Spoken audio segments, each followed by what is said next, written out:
So let's get into the business of today.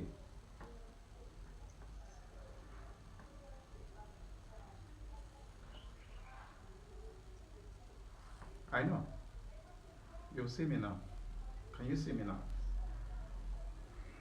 Drum roll.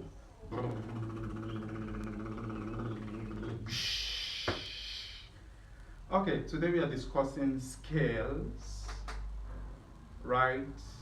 Now, scale is an interesting topic to discuss, and it's a very, very, very broad topic as well to discuss. And so we are just going to take it one bit per time, one bit per time, one bit per time. Okay, so first of all, what is scale or what are scales? What are scales? Scales are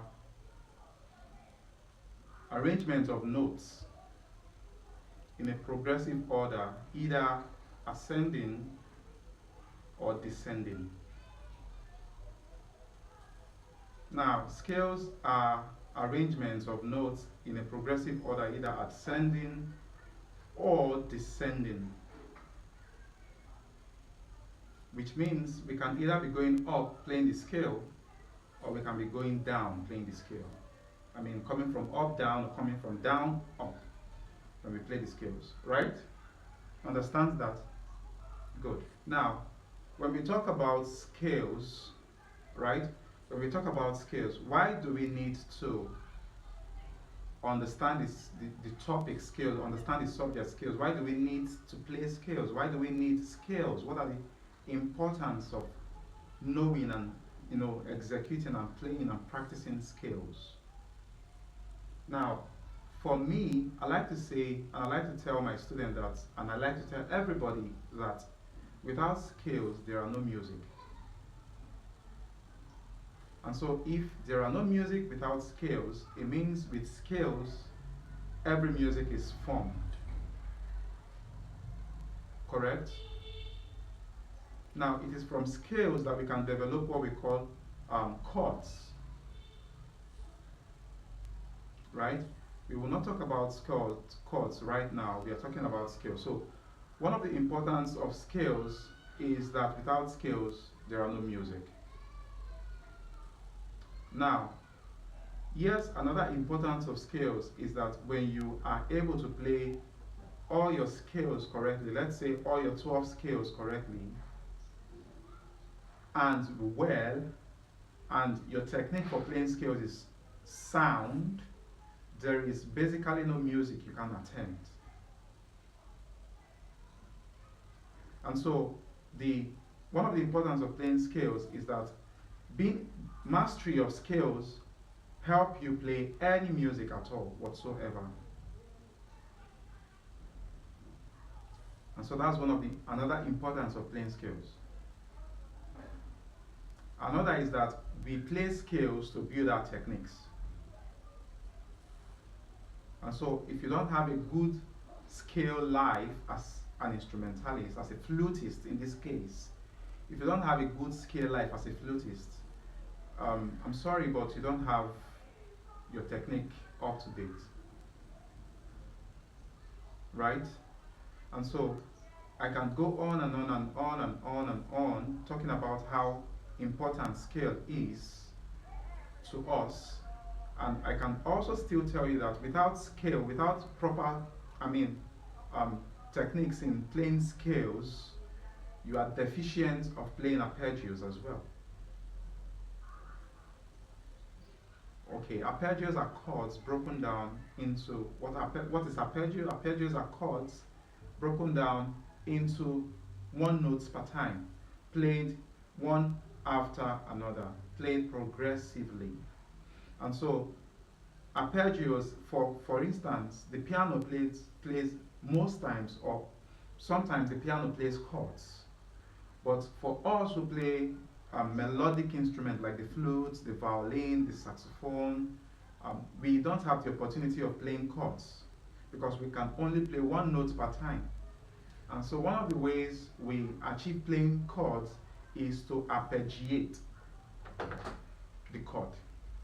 To arpeggiate the chord means to break the chords down playing each note one after another. So instead of playing a block chord of do mi so, we arpeggiate to play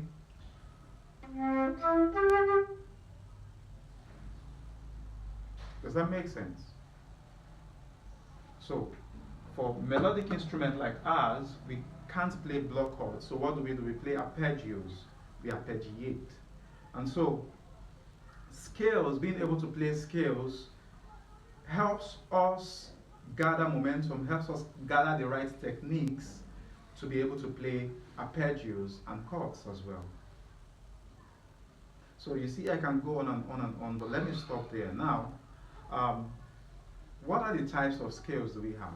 But before I continue, do you understand so far? Are you sure? Any clarification, any question? Okay, so what are the types of scales that we have?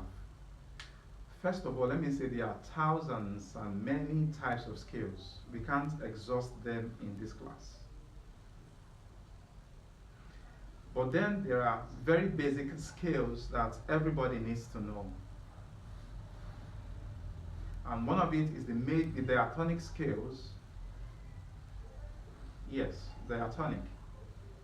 Another is the pentatonic. Another is the chromatic scale. Another is the blues scale. Blues, like blue and S. Blues scale. So I'll stop at these four. There are other types of scale. There are modes and the rest of them, but let's not go too deep into that. We need some basic. So when we get those basic, when we understand the concept of those basic, we are able to go to the next phase, which is talking about the modes and other types of scales, other complex types of scales. Correct? Okay, so now let's begin. I talked about in the types of scale, I mentioned the diatonic scale, the pentatonic scale, the chromatic scale, and and the blues scale, right? Now, under the diatonic scales, it's divided into two groups as well. The major diatonic scales and the minor diatonic scales. Make sense? Now, under the pentatonic scales, there is also the major pentatonic scale and the minor pentatonic scale. And now skip the chromatic scale and then go to the blues scale. There are also major blues scales and minor blues scales. So you see, just within these four, you already have 2, 4, 6, and 9. You already have 9. I don't want to dive into the chromatic scales, but then within just these 4, we already have 9 children, 9 branches of scales. So you see, it's a lot of discussion to have, right? But then for today, let's begin with talking about the major diatonic scales. Now, your major diatonic scale is what you know all the while. Do, re, mi, fa, sol, la, ti, do. Right? Now, your major diatonic scale also has a pattern or a formula that it works with. So if I take that formula from here and I put that formula here, it will give me the same result. Maybe a different pitch. Oh, well, of course, a different pitch. But it will generally give me the same result, which will be major diatonic scale. Right? Similar to when you take a scientific formula from this place and put that same scientific formula into this place, it will give you the same result. Correct? Good. Now, for a major diatonic scale, the formula or the pattern, which is always constant, is we have from the first note to the second note, we have a tone in between them. Now, what is a tone? A tone is basically having 2 semitones combined together, or moving 2 semitones from the starting point. Whereas a semitone means moving just one step from the starting point. And so if we take, for instance, our starting point being C, we'll have to move 2 steps to C sharp, 1 step, and then to D, 2 steps. Right? Now, if you look at the keyboard, you discover the keyboard has the blacks and the whites, right? So if we take, let me use my MIDI to illustrate this for you.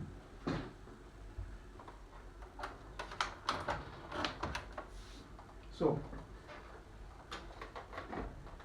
this will be a bit more clearer. Can you see? So if we take C, for instance, this note here, and we go a tone, we will go up this guy and down this white guy. Make sense? But if we go a semitone from this guy, you see there is no black key between them. And so we just go from E to F without the black key. Now, if we want to go a semitone from this guy, which is C, from C here, right, we just need 1 step to take us to the black note. Make sense? Understand? Understood? Cleared? Okay, so yes, that's about tones and semitones. So now let's talk. The pattern or the formula, the formation of the diatonic scale is always constant, and it has tone from the first to the second, tone from the second to the third, and semitone from the third to the fourth. And then tone from the fourth to the fifth, tone from the fifth to the sixth, tone from the sixth to the seventh, and then semitone from the seventh to the eighth.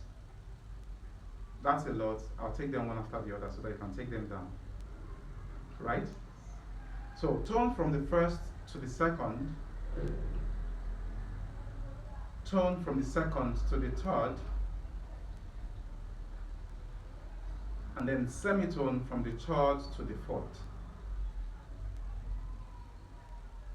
Now from the fourth to the fifth we have tone. From the fifth to the sixth we have tone. From the sixth to the seventh we have tone. From the seventh to the eighth we have semitone. That's understandable.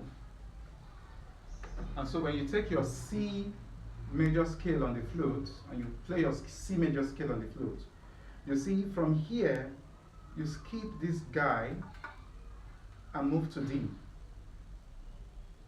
From here you skip this guy and move to E. From here you don't skip anybody and then you just go to F. Now watch, from F you skip this guy who is F sharp and then you go to G. Yes, this is F sharp. And then from G, you skip G sharp or A flat, and then you go to A. From A, you skip B flat, and then you go to B. From B, you don't skip anybody, you just go straight to C. Make sense?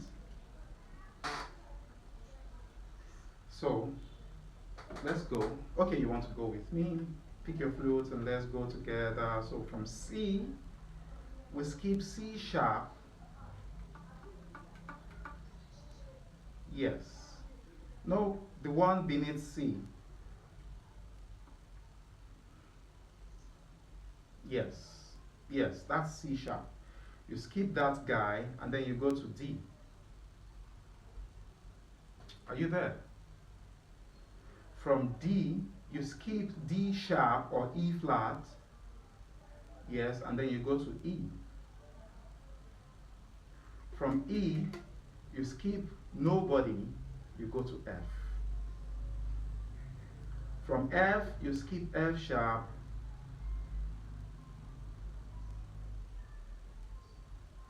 and you go to G.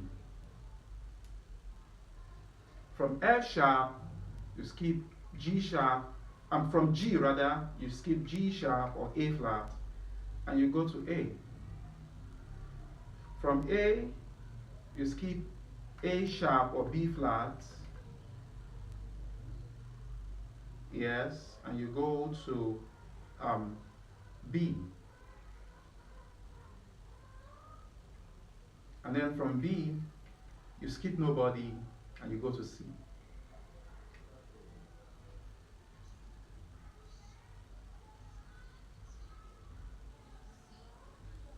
Yes, correct. Correct. Correct. Correct. Correct. Correct. No. A tone between A and B. Because you skipped B flat, A sharp. Okay?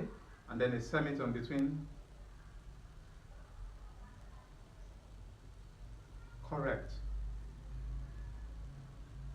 Makes sense? So now, it's not enough to just know, oh, a semitone between this, a semitone between that, a semitone between this. Now, tell me from what you have written down, what is the pattern? Where do you have tones? Where do you have semitones?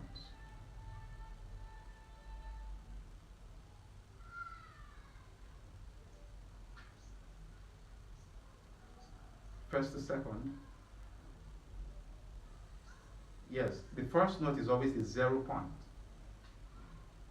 So 0, 1, 2, tone. So 0 is always the start point. So let's go. Tell me. Yes.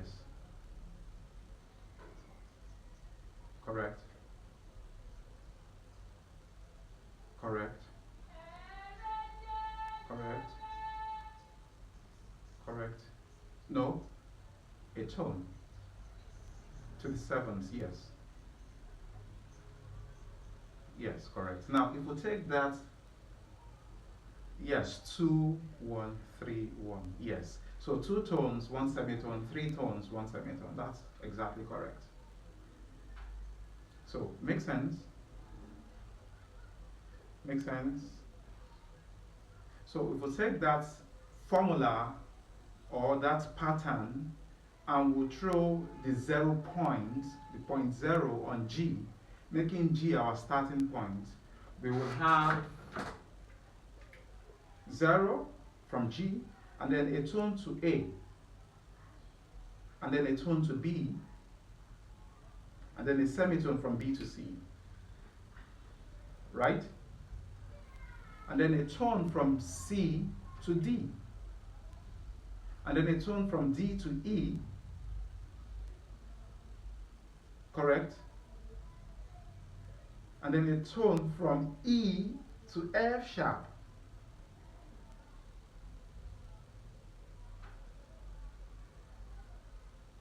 Correct?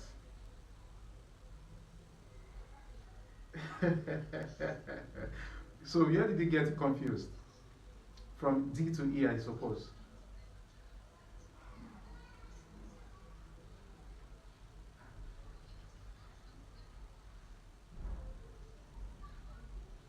Formula. Good. It's about the formula. It's always about the formula.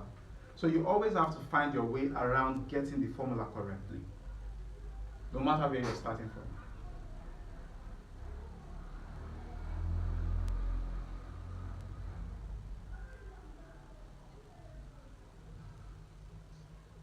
No, the technique, when you talk about technique, the technique being different, the technique will not be different for the scale. The pattern remains the same. The notes involved will slightly change. The notes involved will slightly change. Yes, this is why it's F sharp. You got up to the point of E, right? Now, this is why it's F sharp. Remember, from E to F, there is just a semitone.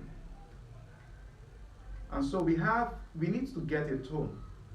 And so from E to F is a semitone, it's not complete. We need to add something to make it a tone. And that's why we have to go to F sharp. Now from F sharp to G is just a semitone. From F to G is a tone, remember. But now we have shortened that distance by raising F to F sharp. We have shortened the distance by raising F to F sharp. And so from F sharp now to G, it's, say that, say it loud.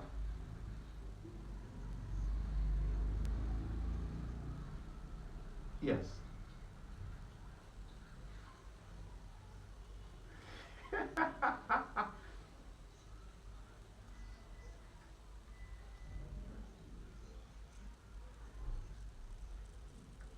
Yes.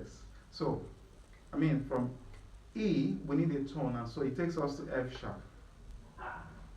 So if I'm going to use the keyboard so that you can see through these things, this is E over here. This white note here. Now, moving from here to here is a semitone. But we need two semitones to make a tone. So we move from E to F1 and then 2 over here. Yes, yes. Does that make sense? Does that make sense? I'm using a keyboard so that you can see the arrangement of keys. So from here, we don't need to go to F. We need to go to F sharp when we're working on G. When we take that formula and we put our point 0 on G. Does that make sense? Is it clear? Making sense? Don't worry, you'll get a PDF of these things. Yes? You get a PDF of these things. But I want us to understand it very much because it's about the pattern. It's not just about the note. If you know the note and you don't know the pattern, you will not be able to do so well with your scales. But if you know the pattern and you can put the pattern anywhere, you will do anything you want to do with your scales. You can begin from anywhere, and in one class you can go through the 12 scales if you know how to use your pattern. If you understand the concept of the pattern we are talking about. Does that make sense? Does that make sense? So now, I will end this class by asking the last thing, or by speaking about the last thing I have on my list for our class today, right? Which is how to practice scales. Now, I can play scales on one key from now till the end of this class, and I may not repeat the same pattern over maybe more than twice. And so, playing scales should not be a generic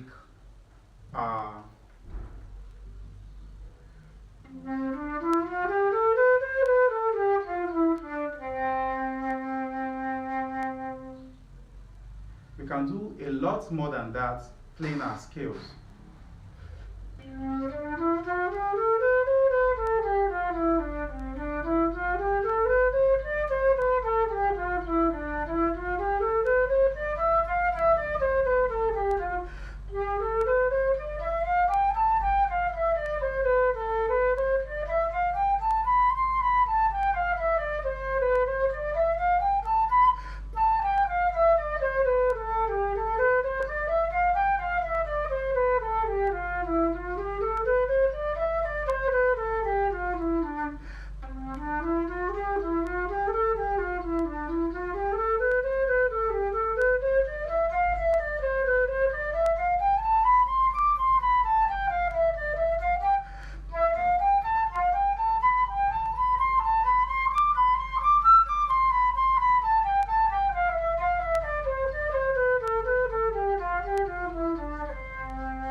I just played the same scale with different variations, different patterns. And so I'm showing you this because I don't want you to fall into the trap of playing the scale generically, do, re, mi, fa, sol, la, ti, do, ti, la, sol, fa, mi, re, do. Just that. Because when you do that, it limits you so much when you begin to learn how to improvise.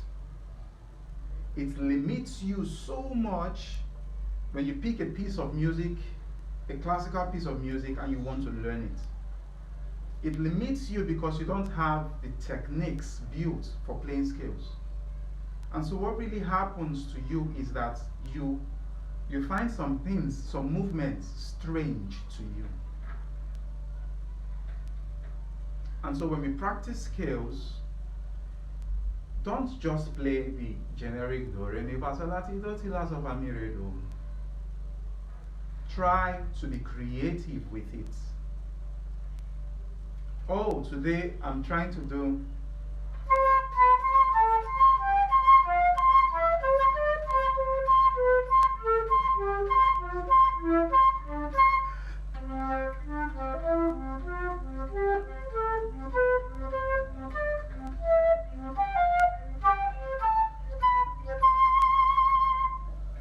try to be creative about it. Oh, today I'm playing 4-note scales.